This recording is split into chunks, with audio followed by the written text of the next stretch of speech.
دے دو کتاب. اس نے کہا چلو 2-3 دن پڑھنے کے لیے میں تمہیں کتاب دیتا ہوں. مشکوٰۃ شریف اس آدمی کو چند دن پڑھنے کے لیے دی. 6 یا 7 دن کے بعد اس آدمی نے مشکوٰۃ شریف واپس کی اور واپس کرنے کے ساتھ ساتھ کہا الحمدللہ ساری مشکوٰۃ مجھے زبان یاد ہو گئی ہے. پچ سے کشیر میں واپس آمد تو مسوک ناوی بابا داؤد مشکاتی اس کا نام ہی رکھا گیا. وہی کیا تم ساتھ مشکوٰۃ شریف ساری زبان یاد. ہم کہتے ہیں علامہ انور شاہ صاحب رحمۃ اللہ علیہ ایک مرتبہ پڑھتے تھے وہ ہمیشہ کے لیے یاد ہو جاتا تھا. ایسے ہی بابا داؤد مشکاتی کا عالم رہا ہے. تو بابا داؤد تم پچیت شیخ یعقوب صرفی وہ مدینہ مکہ مکرمہ پڑھنے کے لیے گئے. تم زمانو پور ورلڈ ساروی خود بوڑ محدث شوتمت علامہ ابن حجر حیثمی علامہ ابن حجر مکی سو مکہ شریف من شیخ یعقوب صرفی رحمۃ اللہ علیہ تم پور تمس نشن پتہ آو واپس یہ بر صغیر من ساروی خود بوڑ محدث سوئی شیخ یعقوب صرفی. یہی شیخ یعقوب صرفی بعد میں استاد بنے حضرت مجدد الفسانی رحمۃ اللہ علیہ کے. اور مجدد الفسانی رحمۃ اللہ علیہ وہ شخصیت ہے جس نے اسلام کو بچایا ہندوستان میں, ورنہ اکبر بادشاہ نے اسلام کو ختم کر دیا تھا. تو اکبر بادشاہ نے کہا تھا اسلام نعوذ باللہ من ذالک کنڈم, اسلام نعوذ باللہ من ذالک کینسل, اب آج کے بعد میرا دین یہاں چلے گا. تم تھا پنس دینس ناو دین اکبری. تاثم دوست کلمہ یہاں پڑھنا لا الہ الا اللہ اکبر خلیفۃ اللہ محمد رضا کرا کاٹ تمو. نمازیں بین کر دی تھی, گائے کا ذبح کرنا حرام کر دیا تھا, سورج کی پوجا پاٹ ہوتی تھی. یہ اکبر بادشاہ نے نیا دین شروع کیا تھا اور پورا ملک اسی راستے پر جانے والا تھا. وہ تو چند اللہ کے بندوں نے بچایا ہے پورے ملک کو. اس میں سے حضرت مجدد الفسانی رحمۃ اللہ علیہ تم چھو بچومد اچھو ہندوستان میں اسلام بچومد, ورنہ اکبر بادشاہ سے نہ ختم کری اسلام. اور مجدد الفسانی رحمۃ اللہ علیہ سو شاگرد کسون شیخ یعقوب صرفی رحمۃ اللہ علیہ کے شاگرد تھے, وہ کشمیری تھے. بہرحال کشمیر کی تاریخ میں عظیم شان مدرسے بنے, تعلیم ہوتی تھی, بڑے بڑے شاعر پیدا ہوئے. کشیر مز گو اخ انسان پود بابا داؤد خاکی تو زبردست امام و علم فقہ. کشمیر کے لوگ اسے کہتے تھے کہ ابو حنیفہ ثانی ہے, یہ دویم ابو حنیفہ. تو ذہین انسان اس مجھ بابا داؤد خاکی رحمۃ اللہ علیہ. غرض ہے کہ جب اسلام یہاں آیا تو مدارس, علماء, محدثین, فقہا, قاضی, شعراء و اولیاء ہر قسم کے لوگ پیدا ہوتے گئے ہیں. عبادت گزار ایسے اللہ اکبر حیرت ہوتی ہے ان لوگوں کی عبادت گزاری کو دیکھ کر کے کہ ایسا بھی ہو کہ ایک بزرگ ایک پہاڑی پر گیا, 1 ہفتے تک وہاں عبادت کرتا رہا, صرف پانی کا چند گھونٹ پیتا تھا, وضو کرتا تھا, نماز, پھر 1 ہفتے کے بعد واپس آتے تھے. ایک بزرگ تھے ملا احمد کشمیری.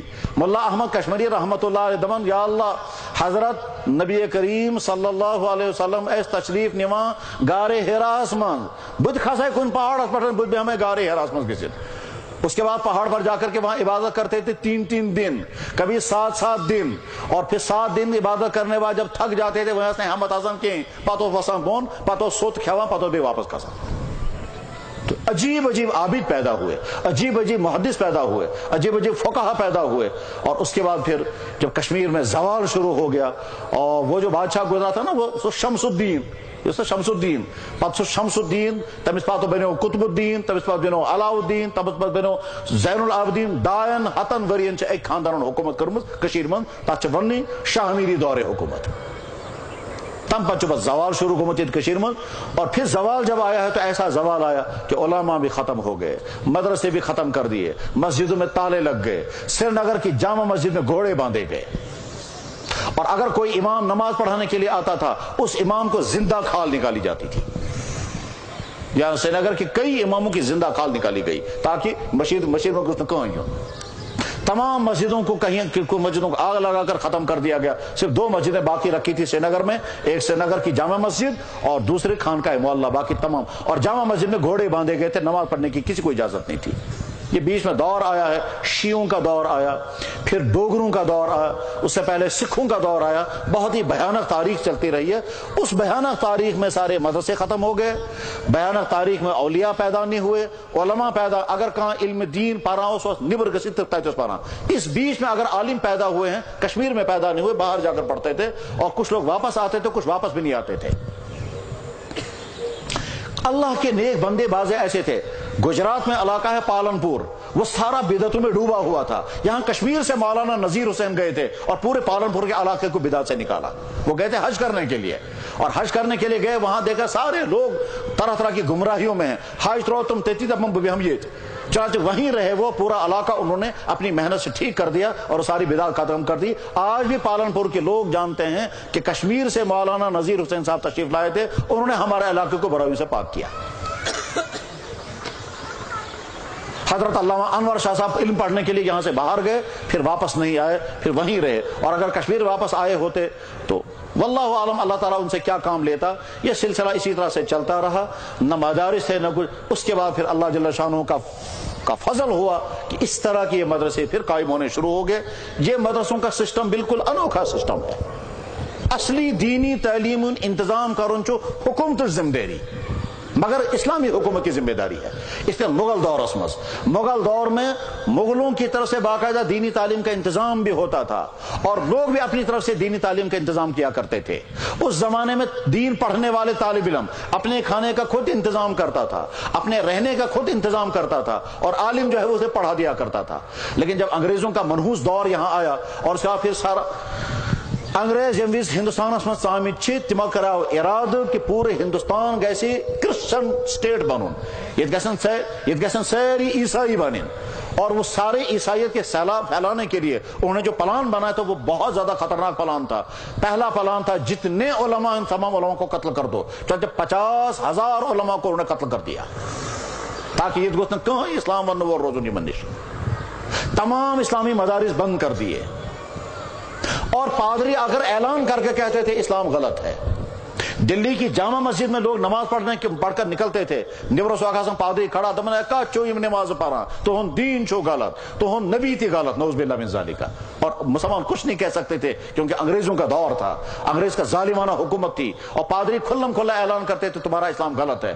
اس وقت ہمارے علماء میں سے جو عالم مقابلے میں کھڑا ہوا اس کا نام تھا مولانا رحمت اللہ کیرانوی. تم کرا تم چیلنج، میں تم سے بحث کرنے کے لیے تیار ہوں. اس کے بعد پھر مناظرہ ہوا تھا آگرہ کے اندر. اس آگرہ کے مناظرے میں دنیا کا سب سے بڑا پادری شخص کہا گیا، اور ساری دنیا کی عیسائیوں کو پیغام مل گیا. اسلام کے مقابلے میں عیسائی ٹک نہیں سکی. وہ عالم تھا مولانا رحمت اللہ کیرانوی.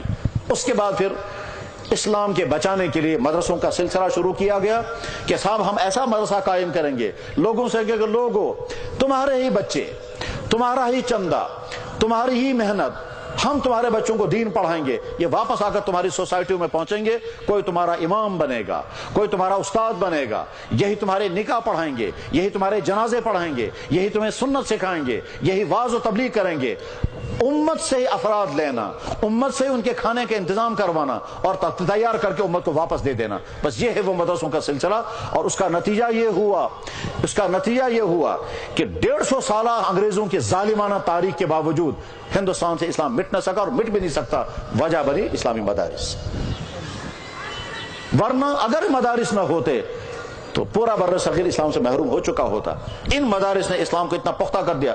یہی وجہ ہے کہ آج کے ہندوستان کے مسلمان معاشی طور پر مصیبتوں میں یقیناً، سیاسی طور پر تباہ حال یقیناً، مگر اپنے دینی اعتبار سے بالکل پختہ ہیں. اس لیے پختہ ہیں ان کے بعد اتنے مضبوط مدرسے ہیں کہ مسلمان ملکوں کے بعد بھی ایسے مضبوط مدرسے نہیں ہیں.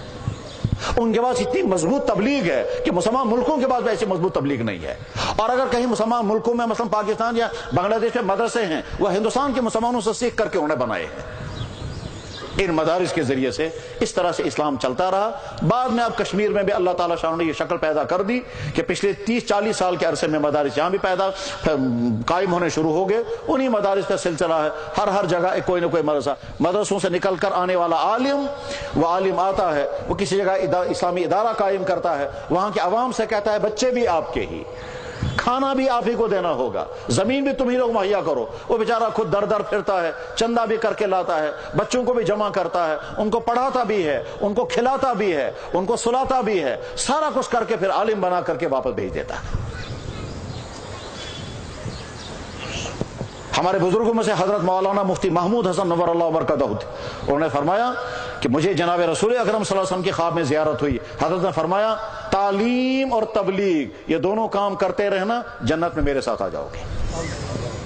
بہرحال مدارس کی تاریخی ہے، اسی غرض کے لیے مدرسوں کے جلسے ہوتے ہیں تاکہ عام مسلمان دیکھ سکیں کہ مدرسہ ہوتا کیا ہے۔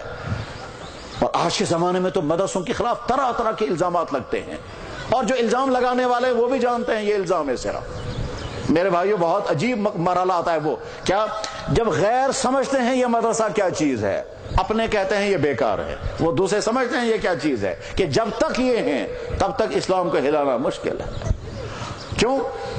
ان کے ذریعے سے مسلمانوں کے عقائد، عبادات، معاشرت، رہن سہن، اسلام کی تعلیم، مسجدیں آباد، قبرستانات، یہ سب کچھ چلتا رہے گا جب تک یہ ہیں، اور جب یہ ختم ہو جائیں گے اس کے بعد پھر مسلمان چاروں طرف سے ہوں گے اسلام سے خالی۔ جیسے بہت سارے مسلمان ملک ہیں، تعجب کھاتا ہے آدمی، ایک مسلمان ملک سے درخواست آئی مسلمانوں کی طرف سے، ہمارے پاس امام نہیں ہے، امام بھیجیے۔ مسلمان ملک سے درخواست بھیجی جا رہی ہے، کیوں؟ اس سے دینی تعلیم پڑھنے کا کوئی انتظام ہی نہیں ہے، حتیٰ کہ نادرہ قرآن پڑھانے والا بھی نہیں ملتا۔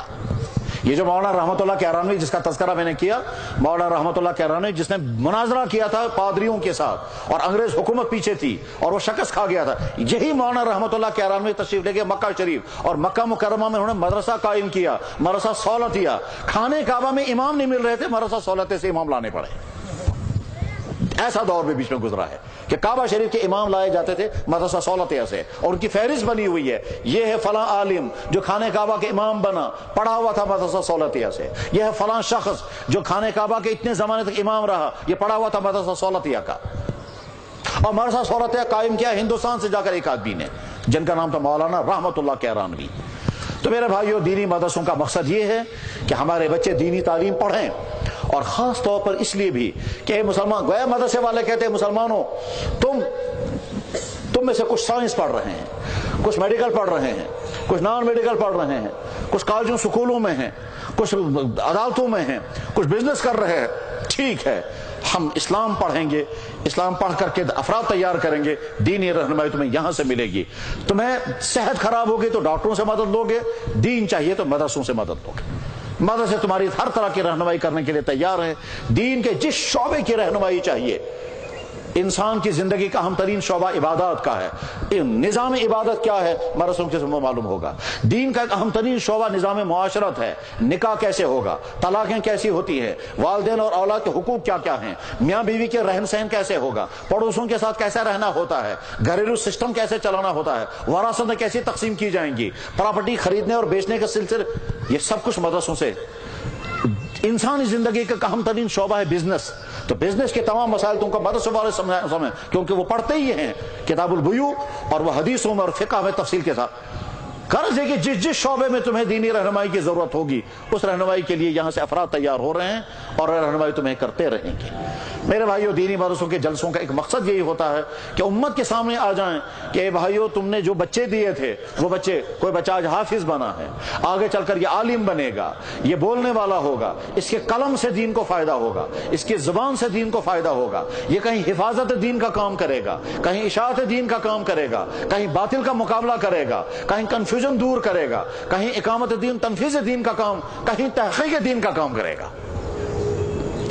تحقیق دین کا مطلب کیا ہوتا ہے؟ نئے مسائل سامنے آ گئے، ان کو حل کرنا ہے، وہ حل کیسے ہوں گے؟ اس مسائل کو حل کرنے کے لیے جتنا علم چاہیے، وہ جب تک وہ علم نہیں ہوگا تب تک وہ حل نہیں ہو سکتے ہیں۔ تحقیق دین، اور آج کے زمانے میں ہزاروں نئے مسئلے سامنے کھڑے ہیں، ساسبج مسئلہ نہیں کھڑا، یہ حل کرنچے اور سچ علماء نے ذمہ داری، عوام ہے کرتے مسئلہ سمجھتے نا، ایسے ٹف مسائل، اور زندگی ہر سیاسی مسائل ہزاروں ہیں، معاشی مسائل ہزاروں ہیں، میڈیکل لائن سے ہزاروں مسئلے آ رہے ہیں۔ پتہ ہے سوانان بلڈ ڈونیشن،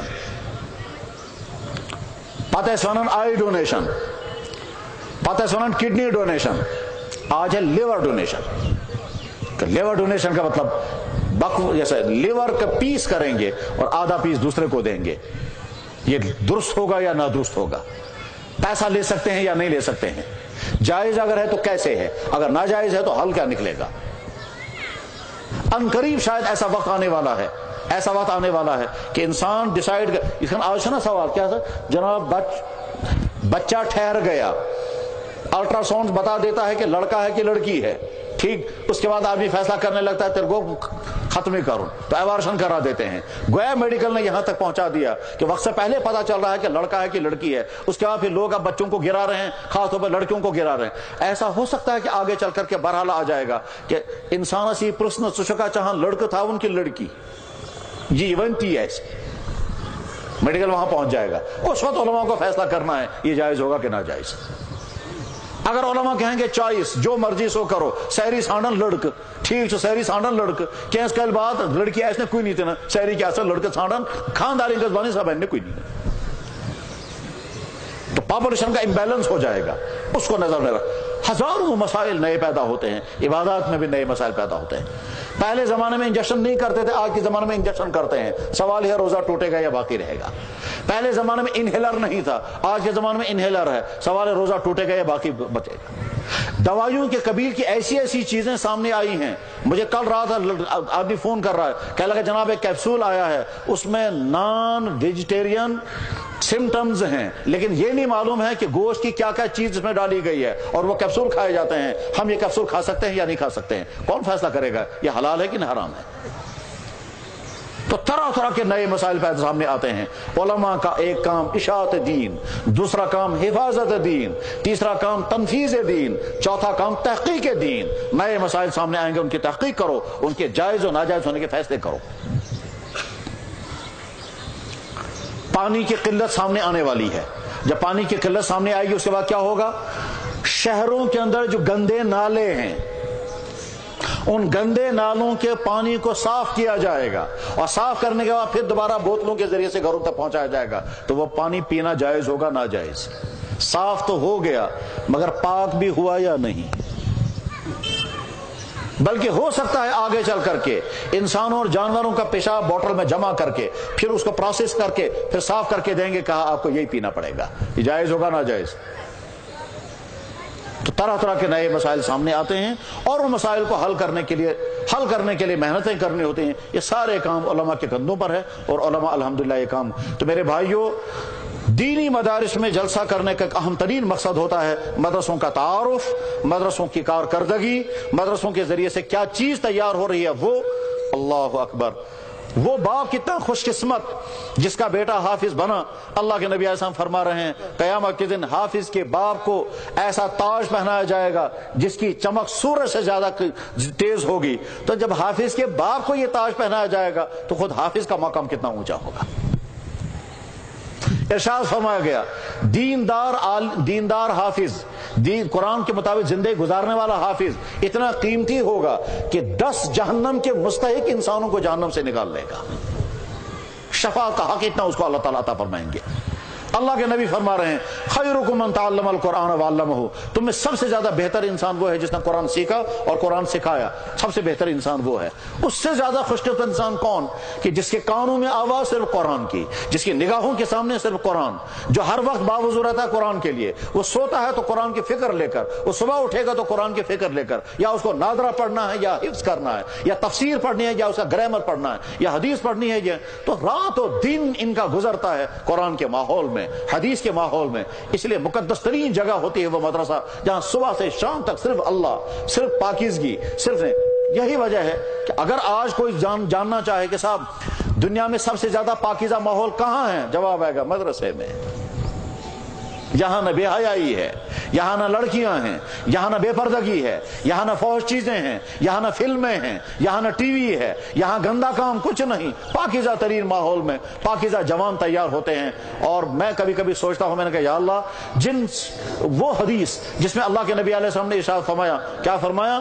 فرمایا 7 آدمی قیامت کے دن عرش کے سائے کے نیچے ہوں گے، ان میں سے ایک وہ جوان جس نے اپنی جوانی پاک صاف حالت میں گزاری۔ یہ مدرسوں کے پڑھنے والے نوجوان طلبہ جو ہیں یہ ضرور اس کا مصداق ہوں گے، کیونکہ جوانی ان کی عموماً پاک صاف ہوتی ہے، نہ ان کے ہاں چوریاں ہوتی ہیں، نہ بدکاریاں ہوتی ہیں، نہ سود کھاتے ہیں، نہ رشوت کا لین دین ہے، نہ غیر اسلامی افیئرس ہوتے ہیں، کچھ بھی نہیں گناہ اللہ ماشاءاللہ۔ کوئی آدمی بگڑ جائے تو ہو سکتا ہے، اس لیے کہ شیطان کہیں بیٹھا ہوا نہیں، شیطان تو خانے کعبہ کے اندر بھی لوگوں کو دھوکے دے رہا، گمراہیاں کراتا ہے، لیکن مجموعی طور پر مدرسوں میں پڑھنے والے طلبہ انتہائی پاکیزہ کردار کے ہوتے ہیں، اور یہی مستقبل میں امت کے دین کے سربراہ بننے والے ہیں۔ ان میں سے کوئی کہیں امام ہوگا، کوئی کہیں عالم ہوگا، کوئی کہیں مفتی ہوگا، کوئی کہیں سربراہ ہوگا، مختلف شعبوں مختلف اداروں میں دین کا کام کریں گے۔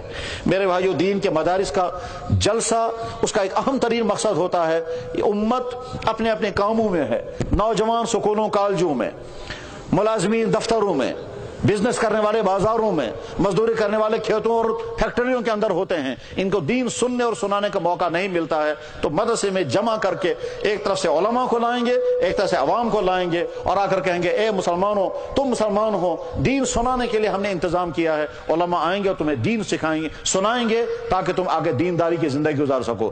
دینی مدرسوں کے جلسے کا دوسرا مقصد یہ ہوتا ہے امت تک دین پہنچانا، امت کو جمع کر کے ان کو دین سنانے کا انتظام کرنا، اور اس لیے علاقوں سے علماء کو جمع کرتے ہیں تاکہ وہ عوام کو دین کی بات سنائیں۔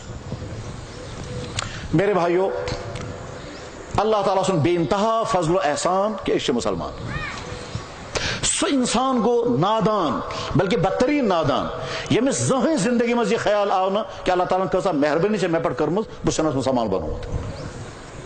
مسلمان بننے کے لیے ہم نے کوئی قربانی نہیں دی، نشکائیں سے درخواست دیتمت، نشکائیں کا مطالبہ کرمت، بالفرض خدا نخواستہ اگر کسی غیر مسلم گھر میں پیدا ہوئے ہوتے شاید ساری زندگی اسے کفر میں گزر جاتی، مگر اللہ نے ہم کو اسلام کی دولت عطا فرمائی، اس لیے شکر پڑھنا چاہیے اور ہمیشہ شکر پڑھنا چاہیے، اللہ آپ کا احسان، آپ نے ہم کو مسلمان بنایا۔ جنگیز میں اللہ تعالیٰ نے اسلام عطا کر، اور ہم تو سمجھ بھی نہیں سکتے ہیں جو لوگ اسلام قبول کرتے ہیں ان کو کیسی کیسی مصیبتیں آتی ہیں، ان کو کیسی کیسی پریشانیاں جھیلنی پڑتی ہیں، کیسے کیسے ظلم سہنے پڑتے ہیں، اور آج بھی یہیں کشمیر میں کچھ لوگ انتہائی مظلومیت کی حالت میں ہیں صرف اس لیے کہ انہوں نے اسلام قبول کیا۔ اور ایک دفعہ ایک لڑکا مجھ سے ملنے کے لیے آیا، پہلے تو اس نے فون پر میں سے عام ہوس مجھو لڑکے سے میں فون کر رہا یہ ونا بہت مسلمان اردو بزو کت کرا، جناب میں مسلمان ہو گیا ہوں، میرے گھر والوں کو ابھی پتہ نہیں ہے، رمضان کا مہینہ چل رہا ہے، میں سحری کھا نہیں سکتا ہوں، میں نے اپنے دوستوں سے کہا ہے صبح مجھے بیدار کر دیا کریں، وہ مجھے رنگ کر دیتے ہیں، میں صبح کو پانی کا کپ پیتا ہوں اور اسی سے میرا روزہ ہوتا ہے، شام کو افطار کے بعد گھر والوں کے ساتھ بیٹھا ہوتا ہوں، ان کو نہیں بتا سکتا میں افطار کر رہا ہوں، میں ویسے اٹھ کر کے تھوڑا سا پانی پیتا ہوں، پانی سے میرا روزہ شروع ہوتا ہے، پانی سے میرا افطار ہوتا ہے، یہ بتائیے اللہ میرا روزہ قبول کریں گے یا نہیں؟ یہ سوال پوچھتا ہے۔ ٹھیک، میں نے پوچھا تم پڑھتے کیا ہو؟ کہنے لگا TDC پڑھتا ہوں۔ TDC پڑھنے والا لڑکا مسلمان ہوا اور اس طرح سے وہ روزہ رکھ رہا ہے۔ رمضان گزر گیا، جب عید کا دن آیا تو عید کی نمازوں میں ملاقات کرنے کے لیے آیا، کہنے لگا جناب میں ہی ہوں وہ، تم نے اسلام قبول کیا؟ کہ جی ہاں۔ کسی نے دباؤ ڈالا؟ کہ کوئی دباؤ نہیں، تم نے خود اسلام قبول۔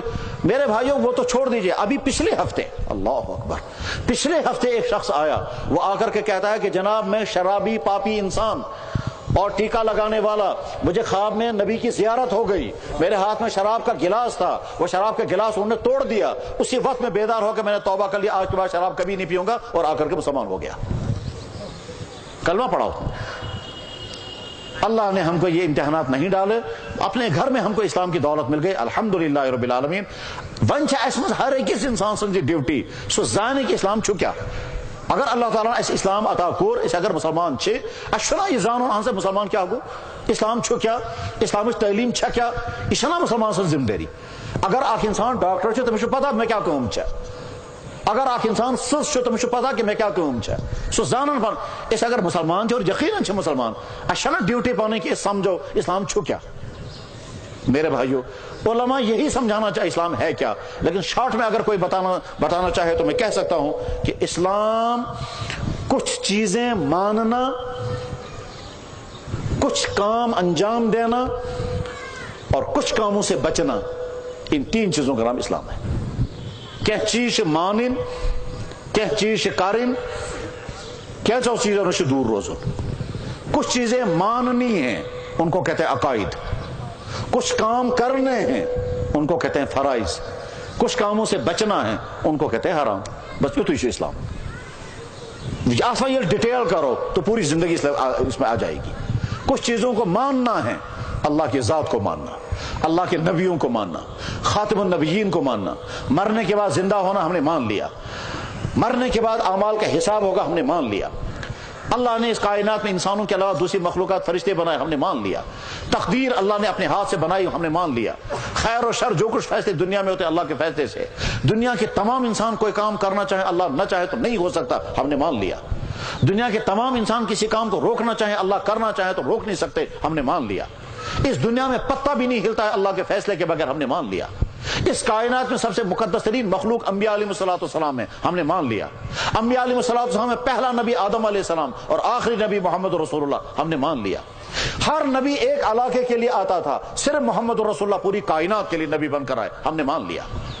محمد رسول اللہ پر نازل ہونے والا قرآن سچی کتاب ہے۔ موسیٰ علیہ السلام پر پڑھ گئی کتاب نازل تحت نام تورات، عیسیٰ علیہ السلام پر پڑھ گئی کتاب نازل تحت نام انجیل۔ محمد رسول اللہ تم پر جس کتاب نازل گئی تحت نام قرآن، وہ باقی کتابیں ملیا میٹ کا شکار ہو گئی، وہ اوریجنل حالت میں نہیں ہیں، قرآن اوریجنل حالت میں، ہم نے مان لیا اچھی طرح۔ یہ ذہن اسمن تھاون، تورات اور انجیل اوریجنل دنیا میں نہیں ہے۔ یس لنگویج میں یس زبان میں تورات و انجیل نازل گمز چھ، تات لنگویج میں چھئی نہ دنیا میں تورات و انجیل۔ ونکس جس تورات و انجیل سوری ٹرانسلیشن یہ چھن پتہ یہ ٹرانسلیشن کرمت کم چھ، اس کا نام بھی نہیں، اور اس لیے کچھ عرصے کے بعد ایڈیشن بدل جاتا ہے، آیتوں کی آیتیں چینج ہو جاتی ہیں۔ تو ہم نے مان لیا موسیٰ علیہ السلام پر کتاب نازل ہوئی تھی تورات، مگر آج جو تورات ہے وہ موسیٰ والی تورات نہیں ہے۔ ہم نے مان لیا عیسیٰ علیہ السلام پر کتاب نازل ہوئی تھی انجیل، مگر آج جو انجیل دنیا میں ہے وہ اللہ کی بھیجی ہوئی انجیل نہیں ہے۔ اشکر یہ تسلیم، اس کائنات میں نبیوں کے بعد سب سے مقدس ترین مخلوق صحابہ کی جماعت تھی۔ صحابہ سے زیادہ بہتر مخلوق اس کائنات میں نہیں ہے نبیوں کے بعد۔ اور یہ محمد رسول اللہ صلی اللہ علیہ وسلم کا عظیم الشان کارنامہ ہے۔ ایسی ٹیم آپ نے تیار کر دی، ایسی ٹیم دنیا کا کوئی نبی، کوئی ولی، کوئی ریفارمر، کوئی بادشاہ، کوئی بزرگ نہیں پیدا کر سکتا، کر ہی نہیں سکتا تھا جیسی ٹیم محمد رسول اللہ صلی اللہ علیہ وسلم نے تیار کی تھی۔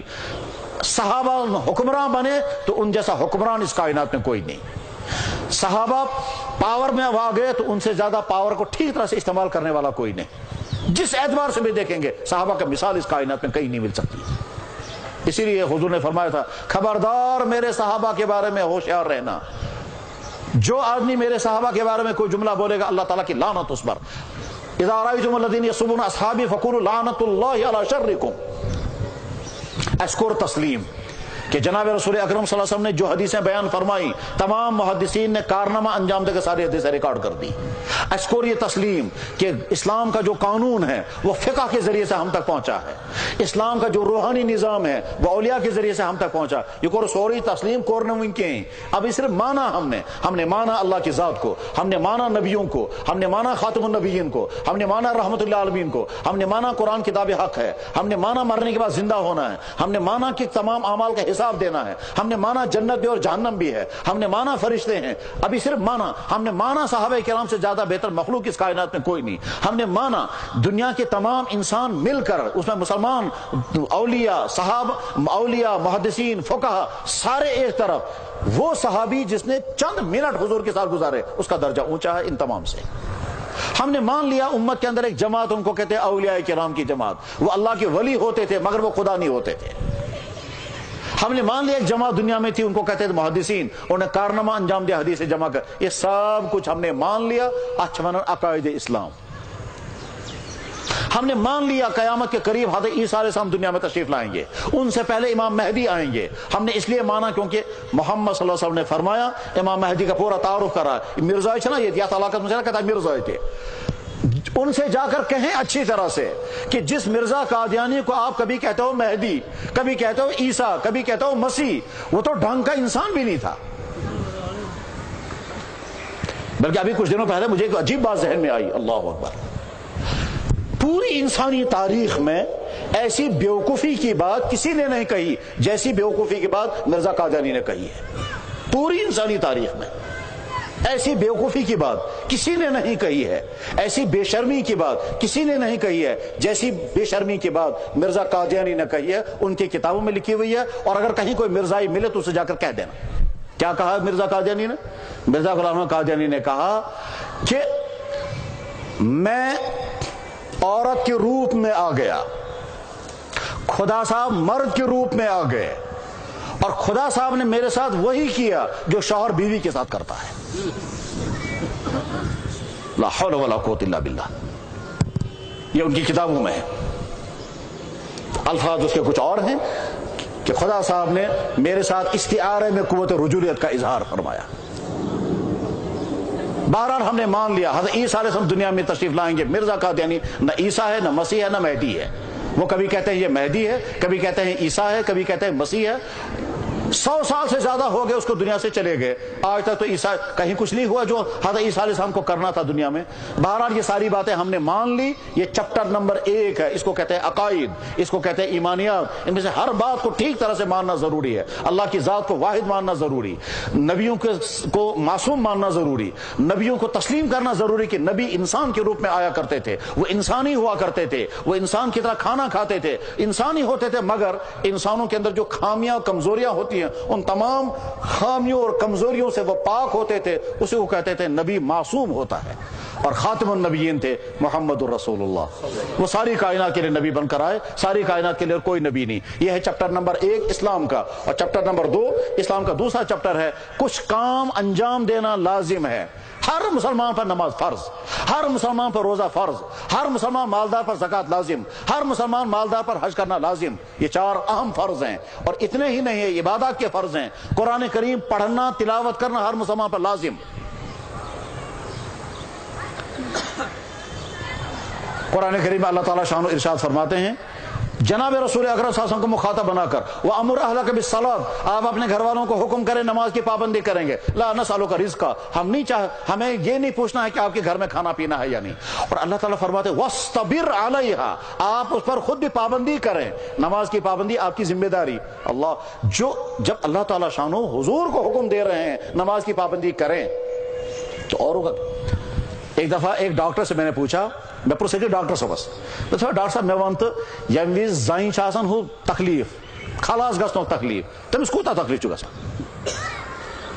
ڈاکٹر صاحب مجھے بتائیے جب عورت کا ڈیلیوری کیس ہوتا ہے، جب بچہ پیدا ہونے کا وقت ہوتا ہے تو کتنا درد ہوتا ہے. ڈاکٹر صاحب کیا حد سے میں صبح میں تھا تو آپ کو کیا کرے گا، یہ آپ کیوں پوچھ رہے ہیں. میں نے کہا جی مجھے مجبور ایک ضرورت ہے، اس ضرورت کی وجہ سے میں پوچھتا ہوں. میں ونت یم وز زائن ڈیلیوری کیس آئے تم وز کوتا تکلیف آسان زائن. ڈاکٹر چھونا آپ کو کیا مجبوری پڑی ہے. میں نے کہا مجبوری نہیں ہے، ضرورت ہے، آپ بتائیں. سشونا دانت میں جب درد ہوتا ہے تو بہت سخت ہوتا ہے. میں تو بس ٹھیک دبن دانت سے 8 گنا زیادہ درد ہوتا ہے جب کڈنی کے اندر پتھر ہوتا ہے. میں تو بس ٹھیک دبن کڈنی میں جو درد ہوتا ہے اس سے 11 حصہ زیادہ سخت درد ہوتا ہے شاٹیکا کا درد، لنگڑی کا درد اسے کہتے ہیں. ایرکو نسا سوچا تکلیف آسان، سوچا زنگ آسان تکلیف، سوچا آسان ام خط کہ گن زیادہ شوٹنگ پین. بتا سمجھے پچھورا جتنا شاٹیکا کا درد سخت ہوتا ہے اس سے 70 گنا زیادہ سخت درد ہوتا ہے جب عورت کو بچہ پیدا ہوتا ہے. مطلب ٹھیک وہی چھوڑا ڈاکٹر صاحب آپ کیوں پوچھ رہے تھے. یہ ڈاکٹر دیندار ہے، ریٹ گاڑی والا ہے، نمازی ہے، تسبیح خوان ہے، تلاوت کرنے والا ہے اور اپنے شہر کا ٹاپ کا سرجن ہے، یہاں نہیں بنگال میں ہے. ٹھیک ڈاکٹر مجھ سے پوچھا ڈاکٹر آپ کیوں پوچھ رہے تھے. میں نے کہا میں بتاتا ہوں میں کیوں پوچھ رہا تھا. میں اس لیے پوچھ رہا تھا کہ ایک عورت کو ڈیلیوری کا درد شروع ہو گیا، ادھر سے نماز کا وقت آ گیا. اگر یہ عورت کہے گی یا اللہ یہ نماز شاہ میں معاف یا تکلیف اسمنز، اس تکلیف کی حالت میں یہ نماز مجھے معاف ہے، اللہ تعالیٰ شانوں کی طرف سے جواب آئے گا نماز معاف نہیں ہے تجھے پڑھنی پڑے گی. خدا بقاعد ہے کہ اس مزید نماز ادا کرت ہیکا کرت نہ ہیکا کرت مگر معاف چاہیے نہیں ہے یہ پا جو نماز ایسی سخت ترین تکلیف کی حالت میں بھی معاف نہیں ہوتی وہ نماز کہاں معاف ہو جائے گی. عورت کے مجھے برتن صاف کرنے ہیں، مجھے کپڑے دھونے ہیں، مجھے یہ کرنا ہے، ان عذروں کی وجہ سے نماز کیسے معاف ہو سکتی ہے. مردوں کی زندگی میں سب سے زیادہ مشکل ترین وقت کون سا ہوتا ہے کہ جب جنگ ہو رہی ہو اور بارش کی طرح سے گولیاں برس رہی ہوں. وہ ہے سب سے مشکل ترین وقت مردوں کے لیے. جس وقت مرد یہ سمجھیں گے اگر ہم نماز کے لیے کھڑے ہو جائیں گے تو دشمن ہمارا گلا کاٹ دیں گے، ہم میں سے ایک بھی باقی نہیں بچے گا اگر ہم نماز کی طرف کھڑے ہو گئے. وہ وقت سب سے مشکل ترین وقت ہوتا ہے. ٹھیک ایسی حالت آ گئی. کیسی حالت آ گئی کہ صاحب اگر نماز کی طرف متوجہ ہو گئے تو قطر بطر سنن کرے. تم ویش میں یہ مرد ونن ہے نماز چھا معاف اس ایسی حالت میں نماز معاف ہے؟ جواب ہے نماز معاف نہیں ہے، پڑھنی پڑے گی۔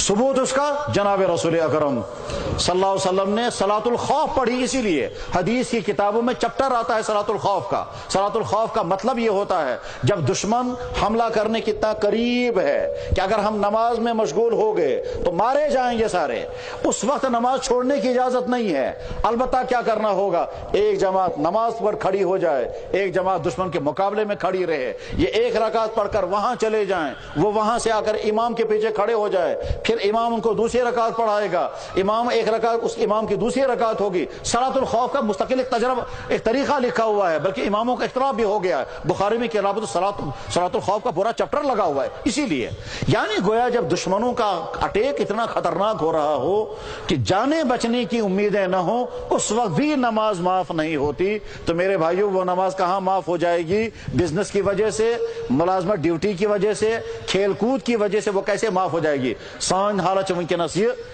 امت کی اکثریت اس میں بے نمازی ہے۔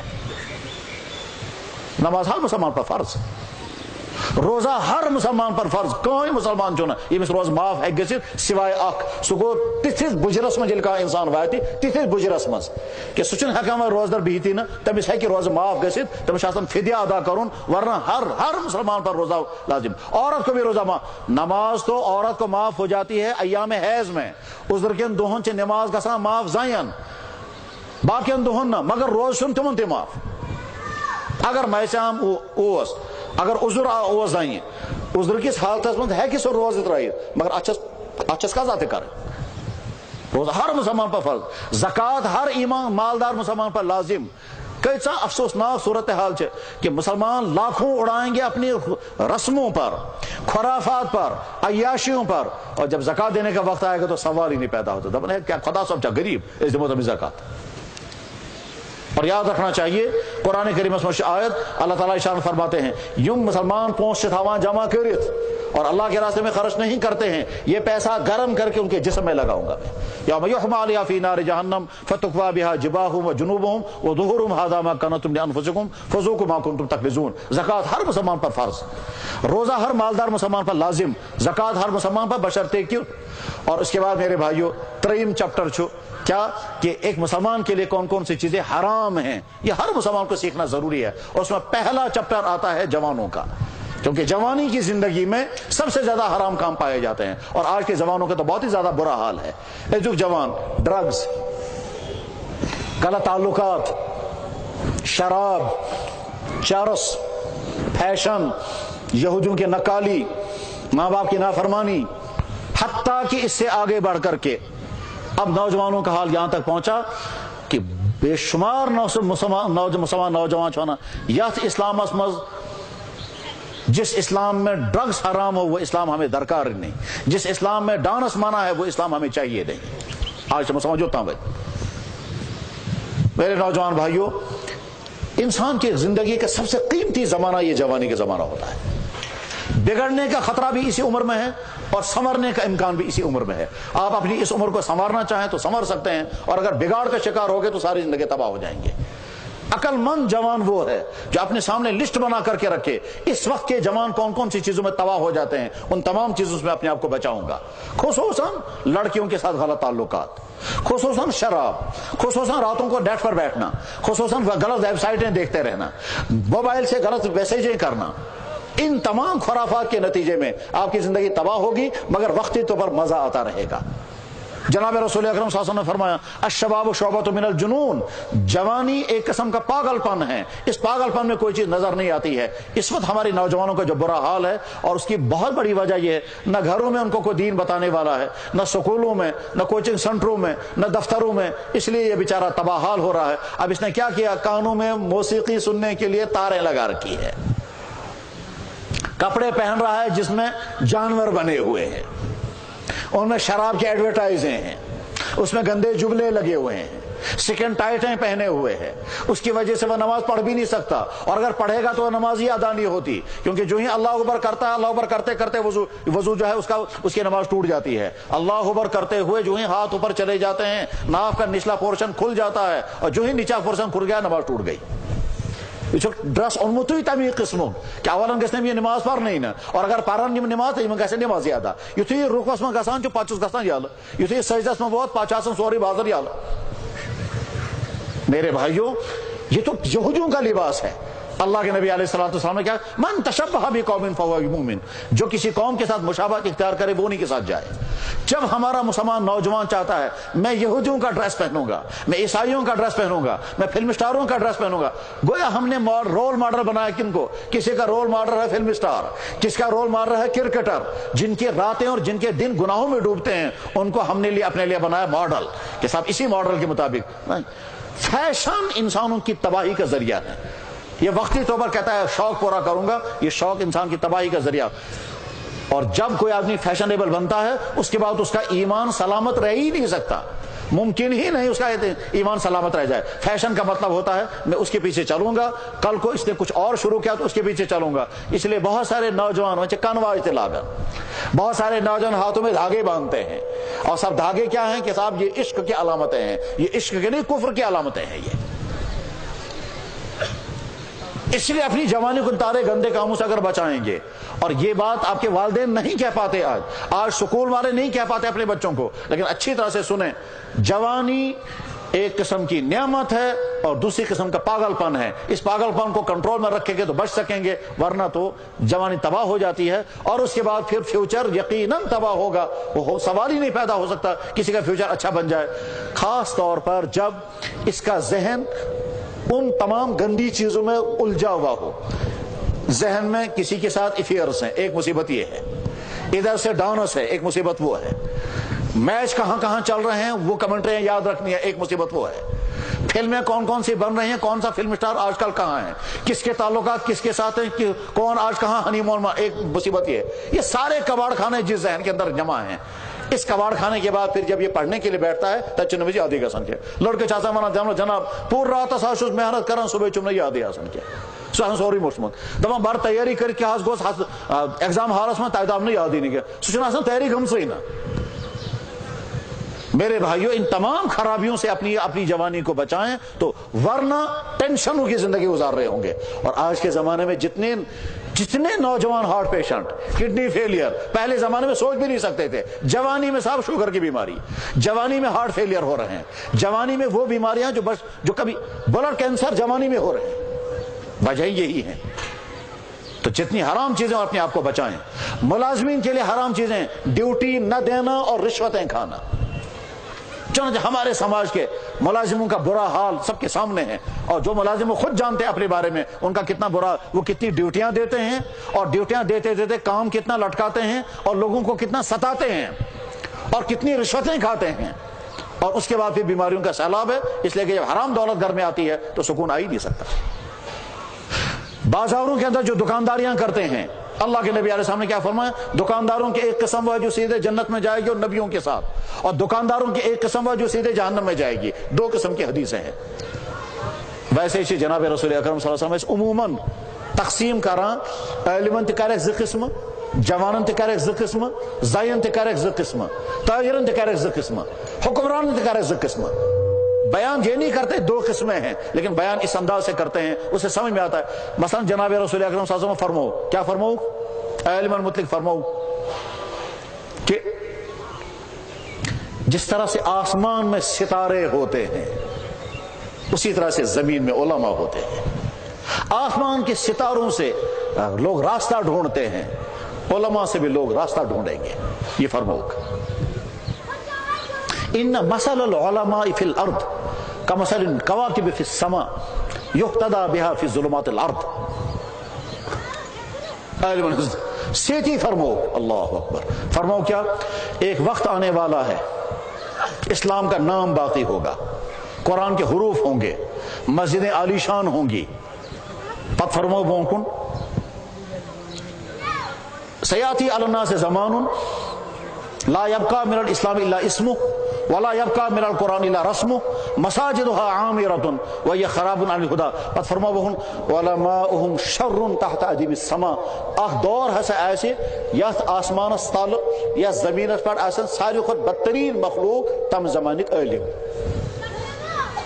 من عندهم تخرج الفتن وفيهم تعود تم علم آسن تم قسم کہ تہن ذریعہ آسن فتنہ نیران تم گن پان تے تم فتنہ نمجھ آسن تم شکار عالموں کی ایک قسم یہ ہے عالموں کی ایک قسم وہ ہے عالموں کو خود سوچنا ہے ہم کون سے طبقے میں ہیں ہم فتنہ اٹھانے والوں میں ہیں یا امت کو صحیح راستے پر لانے والوں میں اسے کن کرے جوان تے طبقہ اسے کن کرے حکمرانوں تے طبقہ زائن تے کرے عورتوں کے بارے میں کیا فرمایا الدنیا کلها متاع وخیر متاع الدنیا المرأة الصالحہ دنیا میں ہر چیز نفع پہنچاتی ہے سب سے بہترین آرام پہنچانے والی چیز عورت ہے اور دوسری حدیث میں کیا یا اللہ زائن ہے فتنہ دے بچے اس میں اللہ انی اعوذ بک من فتنۃ النساء اور ایک حدیث میں فرمایا ما ترکت بعدی فتنۃ اضر علی الرجال من النساء میں پاس کو نیم خطرناک فتنہ چھ تو مموز خار بھی خود خطرناک فتنہ ہسا چو زائن فتنہ ام خود خطرناک فتنہ چونو بھی کہیں چنانچہ عورتوں کا فیشن عورتوں کا ننگا پان عورتوں کے زناکاری میں مبتلا ہونا یہ سب ہم سب کے سامنے فرمایا جناب رسول اکرم صلی اللہ علیہ وسلم نے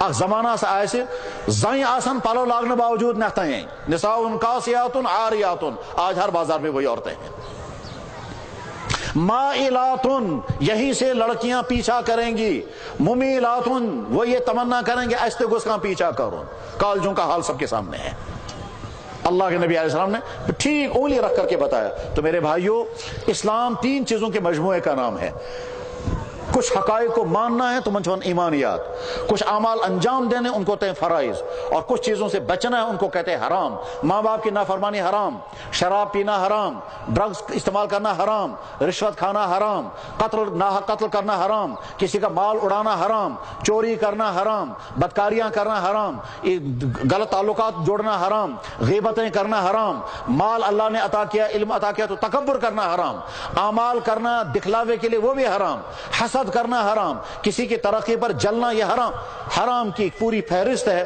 علامہ شمس الدین ذہبی کے امام گزرے ہیں انہوں نے کتاب لکھی ہے کتاب الکبائر تاکہ تم لسٹ برمز پور یہ بھاسا کہ تم گناہ کبیرہ